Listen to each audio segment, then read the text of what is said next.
C'est un jeune acteur politique. Aujourd'hui, avec lui, on va parler des FARDC, mais un tout petit peu de la politique. Parce qu'il s'intéresse beaucoup plus à la politique. Et Rudy Botouli, qui a disparu à un moment, puis il est revenu. Bienvenue. Merci à vous, Jean-David. Voilà, la politique vous inspire toujours. Mais absolument. Au lieu de rester, c'est mieux de rester dans les ONG, parce que la politique, on trouve qu'elle est beaucoup plus aboutissante. Hein. Donc, écoutez, la politique nous intéresse tous. Hein. Oui. Il y a un auteur qui a dit quand on ne s'intéresse pas de la politique s'intéresse de nous. Bah, j'avais pris congé de la politique momentanément parce que j'avais des choses privées à faire qui ne cadraient pas avec la politique, uniquement pour ça. Aujourd'hui, l'actualité est dominée par les FARDC. C'est la plus grande actualité, outre les autres, mais la plus grande actualité, c'est les FARDC. Ce qui se passe dans l'Est de la République démocratique du Congo.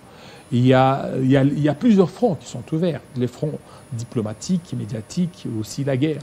Mais jusque-là, on sent qu'il y a beaucoup plus de réticences, quand bien même il y a plusieurs appels lancés par les politiques de tous bords de pouvoir se rallier derrière les FARDC. C'est que ça coince un peu. Jusque-là, l'on ne sent pas certainement l'envergure de vos politiques. Bah, écoutez, je pense que la République démocratique du Congo devons comprendre qu'elle est combattue par tous. La guerre de l'Est, il y a beaucoup de causes, notamment des causes endogènes et des causes exogènes. Au niveau interne, Jean-David Kilolo, je suis ébouriffé de voir des Congolais travailler contre le Congo. Comment contre le Congo? Je vous dis vrai, parce que ces gens qui entrent ici, ce n'est pas seulement les étrangers qui nous trahissent. Il y a des Congolais, des pères et des mères, malheureusement, qui travaillent contre cette patrie. Ces pays des Patrice Lumumba. Cette patrie pour laquelle Félix Tshisekedi est en train de se battre. Les accords ne sont pas respectés. Il y a des assurer. accords qui devaient être respectés. Jusque-là, ça n'a pas été respecté. Mais quels sont ces accords? La République démocratique du Congo respecte tout. Aujourd'hui, avec l'avènement d'un nouveau président de la République, Félix Tshisekedi, le patriote en chef, cet homme qui se bat pour ces pays. Mais les autres, qui ne savent pas que la communauté internationale est derrière ces petits Rwandais. Parce que tout le monde sait que le Rwanda. Alors pourquoi la RDC ne peut pas faire assez que sa cause soit ralliée par la communauté internationale? Mais le problème, c'est que nous sommes divisés entre nous. Je viens de vous dire ici qu'il y a des Congolais qui travaillent contre le Congo. Des Congolais, je précise, des pères et des mères. Parce qu'il y a cette histoire qui n'est pas justement mauvaise, mais je vous dis, il nous manque, nous Congolais, cette âme, le patriotisme du Congolais, je vous dis, Jean-David Kilolo, qui travaille contre le Congo. Qu'est-ce que Félix Tshisekedi n'a pas fait? Qu'est-ce que nos forces armées ne font pas?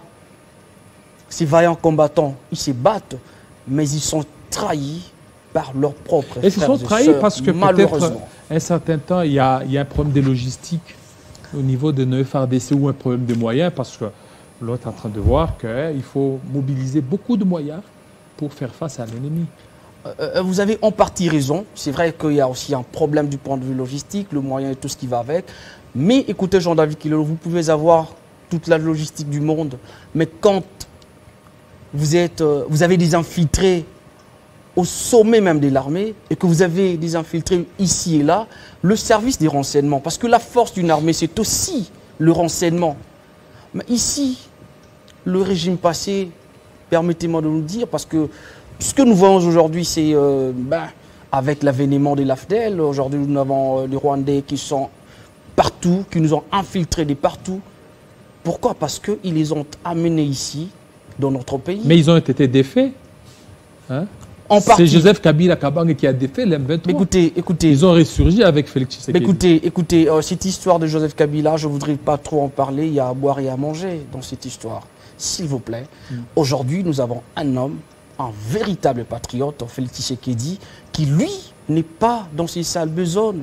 Et donc, aujourd'hui, Paul Kagame, M. Kagame... Mais sur le plan d'abord diplomatique, on le voit, le président était à Nairobi.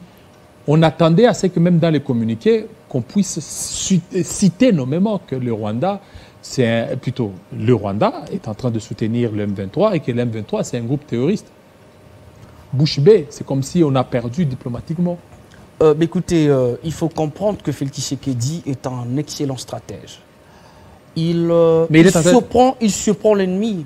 Qui eût cru dans ces pays qu'aujourd'hui, avec ce qui s'est passé avec le FCC, par exemple, et ce qui se passe à l'est du pays, pour revenir sur ça, vous savez que les FARDC sont en train de gagner du terrain. Et ça, c'est une évidence. Il a certes pas dit clairement dans le communiqué, mais c'est un choix stratégique. Mais tout le monde sait. Mais quand le président vous dit que, au travers de le porte-parole du gouvernement, M. Patrick Muyaya, qui a clairement stigmatisé, qui a clairement épinglé les Rwandais, eh bien, le président de la République, il a sa façon de faire la diplomatie.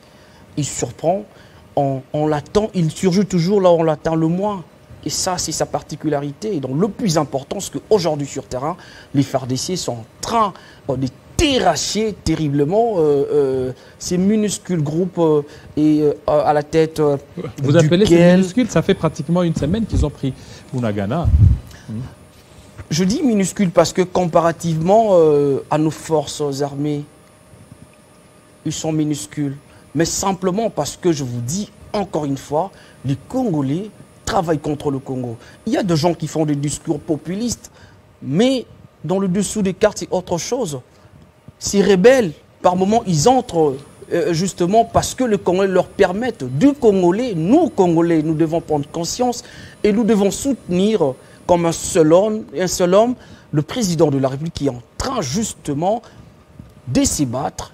Il ne dort pas, cet homme, pour justement apporter la paix et la paix définitive dans la partie est de la RDC. La relique de Lumumba revient à RDC 62 ans après. Est-ce que ça pourra bouger les lignes, positivement ou négativement? Déjà, moi je pense que, à titre personnel, je suis choqué. Et là, je demande au gouvernement congolais, en tout cas, de faire preuve d'audace. La Belgique nous doit beaucoup. Patrice Emery Lumumba est un patrimoine national. Et on est venu, la Belgique, une fois encore, devrait présenter des excuses. Mais elle a fait, je pense qu'elle a fait. Le premier ministre l'a fait en Belgique lors de la remise. À demi-mot, ben, je pense que peut-être, du point de vue spirituel, je me dis que cette don de Patrice Emery Lumumba est symbolique. C'est Patrice Emery Lumumba en personne. Espérons que l'esprit Lumumba va encore habiter chaque Congolais, chaque Congolaise, pour que nous puissions cultiver ces patriotismes qui nous manquent. Voilà.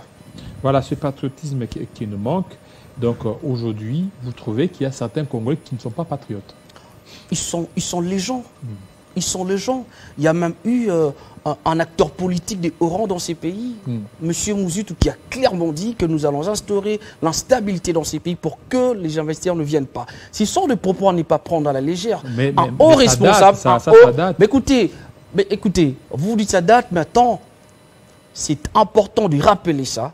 Un haut responsable ne peut tenir des propos aussi irresponsables qu'a tenu M. Mouzoutou. Les investisseurs, parlons-en quelques minutes. Le chef de l'État a effectué beaucoup de voyages pour que ces investisseurs viennent. Combien sont venus? Ben, le propos de M. Mouzoutou les confirme. Quand les investisseurs ne viennent pas parce que justement, nous sommes dans l'instabilité. Vous savez, les investisseurs sont une race extrêmement craintive. Et donc, ils ne viennent pas n'importe comment. Tous ceux qui sont là, la plupart des gens qui font des affaires à l'est du pays, dans notre pays, surtout dans la partie où il y a un peu de soubresaut, eh bien, c'est des gens, ce sont des aventuriers, des gens qui viennent piller nos richesses, des véritables investisseurs. Ils tiennent à la paix, à la stabilité d'un pays. Et donc, aujourd'hui, c'est pourquoi je vous ai dit tout à l'heure qu'il y a des Congolais qui travaillent contre le Congo, dont certains hauts responsables de la Mouka.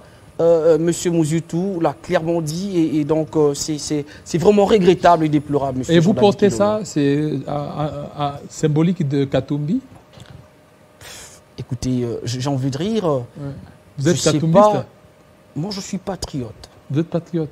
Et c'est que vous portez là? Je suis de l'école de Patrice Emery Lumumba. Je suis de l'école d'Étienne Tshisekedi et je suis de l'école de Félix Antoine Tshisekedi Tshilombo. Et donc, je ne sais pas si... Mais écoutez, si vous parlez de M. Katumbi, ben, c'est son look à lui, mais moi, en tout cas, je ne peux pas soutenir un tel monsieur. Alors, pourquoi tu ne peux pas le soutenir? Pour de raisons que j'évoquerai plus tard, parce que si j'en évoque aujourd'hui, ça nous prendra du temps. prochainement, je reviendrai pour vous dire pourquoi je ne peux pas soutenir ces messieurs. Et donc, Jean-David Kilolo, Mais quand même, il faut pour vous parler dire très clairement, quand vous dites ces messieurs, il est un allié de taille au niveau de l'Union sacrée. un allié qui fait preuve d'une tartufferie inimaginable. Vous rendez-vous compte? Donc, dit-elle, monsieur, je ne peux en aucune manière, ni de près, ni de loin, soutenir quelqu'un qui est à la fois avec le chef de l'État, mais il a aussi des agendas Mais cachés si et aujourd'hui c'est l'Union clair, ça sacrée, saute aux c'est qu'elle yeux. est, où elle a pris forme, c'est grâce à Katumbi. Absolument pas, c'est vous qui le dites. Grâce à Katumbi, je ne pense pas. C'est grâce à la sagesse, à la diplomatie, à l'intelligence du président de la République. Et le monsieur que vous citez nommément n'est pas du tout correct. Excusez-moi de le dire, Bon, mais je pense que c'est des gens qui font... 2023, on attend 2023. Les choses vont bouger. En 2023, je finis par là. En 2023, le peuple congolais est derrière le président Tshisekedi parce que le peuple s'est rendu compte que cet homme aime réellement le ce peuple pays. congolais a besoin des résultats. Ben, les résultats sont là. Voilà. On va parler cette fois-ci de la gestion de l'UDPS. L'UDPS a fait arrêter ses propres enfants. L'UDPS, est-ce qu'elle pourra certainement conserver le pouvoir? Tout de suite, Smalto.